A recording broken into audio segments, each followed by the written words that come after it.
భక్తుల కోలాహలం నడుమ గోదావరికని శ్రీ కోదండ రామాలయం శివాలయంలో శుక్రవారం సాయంత్రం జ్వాలా తోరణం వేడుకలు వైభవంగా జరిగాయి.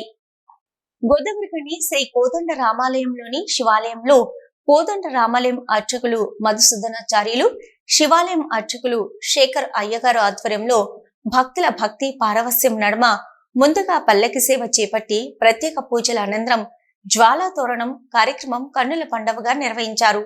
ఈ సందర్భంగా శేఖర్ అయ్యగారు మాట్లాడుతూ భక్తుల కోలాహలం నడుమ జ్వాలా తోరణం కార్యక్రమం వైభవంగా నిర్వహించడం జరిగిందని తెలిపారు.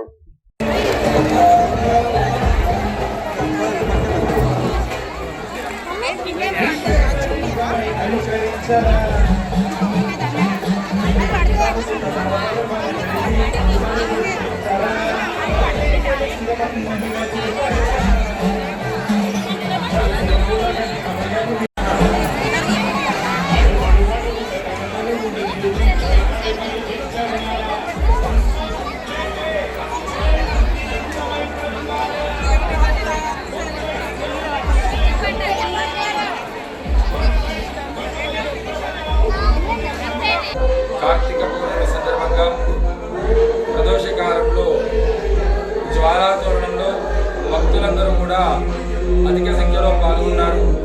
ముఖ్యంగా జ్వాలా తోరణం ఎందుకు ఏర్పాటు చేయడం అంటే, జ్వాలా తోరణం నుంచి ఎవరైతే ఆ జ్వాలా తోరణం నుంచి దాటి వస్తారో వారికి యమద్వార ప్రవేశం ఉండదు అని చెప్పేసి శివుడు వరమిస్తాడు. అంతేకాకుండా కార్తీక పౌర్ణిమ అనేది హరిహరాదులు అనేది భేదం లేకుండా ఇరువురి కలయికతోటి ఉండేది కార్తీక పౌర్ణిమ.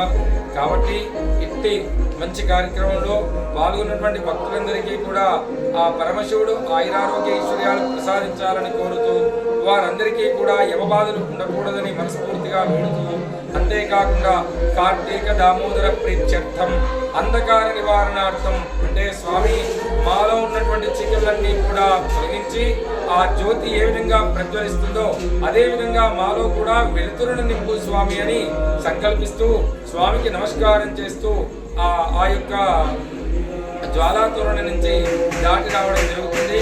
కాబట్టి ఈ కార్యక్రమంలో భక్తులు అధిక సంఖ్యలో పాల్గొని స్వామివారి కృపకు కృతార్థులైనారు.